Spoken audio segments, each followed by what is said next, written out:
Hey, man, you sure you want to hear this, man? You sure about that, man? All right. Hit me! In the 80s, drum machines started to dominate the dance floor. Analog drums made the way for drum machines. But the machines needed to be fed with sounds. One of the beats most sampled was the Funky Drummer of James Brown. The drummer's name? Clyde Stubblefield. In the 80s, this drum beat was funky food for hungry sample machines. 1, 2, 3, 4, get it! Good. Yes, the rhythm's a rebel. Without applause, I'm lowering my level. Just cause I'm from the CPT, pump police are afraid of me, huh? It's a demo. It's a demo. Some people call me shiny, some people call me Rada, and those who try to diss, I just knocks them out the bottom. According to the website Who Sampled Who, Funky Drummer was sampled more than 1,700 times, and especially in hip-hop. Playback! The group that used the song the most was Public Enemy, and the producer's name, Hank Shockley. Public Enemy was heavily influenced by James Brown, not only in his music, also in a political way.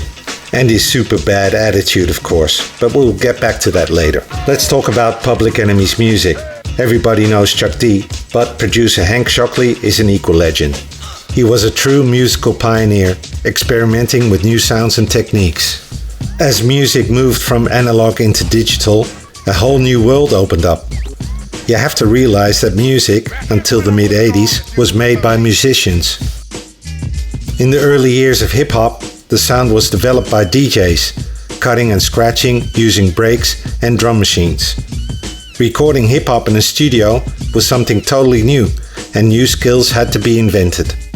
And believe it or not, the first Public Enemy album, Yo Bum Rush the Show, was made without a sampler, just drum machines, vocals and DJ cuts. But in the song Public Enemy No. 1, you clearly hear an endless loop using an old James Brown song, Blow Your Head by Fred Wesley and the JBs. But how did Hank Shockley do this without a sampler? Together with producer Steve Ed, Hank Shockley used the pause tape technique. They recorded the James Brown song over and over again on a 2-inch tape and glued it together to create one giant loop. The loop was 1 minute and 30 seconds long. The tape had to be a few meters long, and it had to run through the studio between music stands, keeping the tape tight. And if you listen carefully, you can hear the click in the loop. For Public Enemy's second album, It Takes a Nation of Millions to Hold Us Back, one of the first samplers were used, the 4-bit and Sonic Mirage. Back in the 80s, this sampler was a state-of-the-art machine with 3 seconds sample time. 1, 2, 3.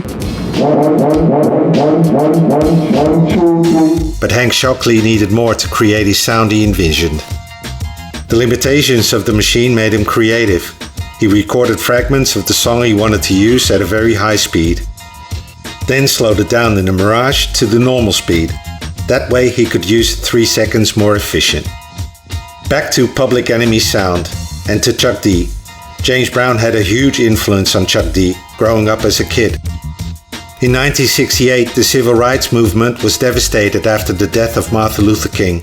Then James Brown released Say It Loud, I'm Black and I'm Proud.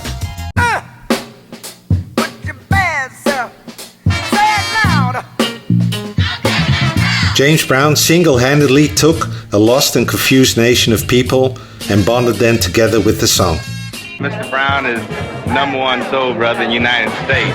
He's black and he's proud. He brings out the good in me. He's like the preacher.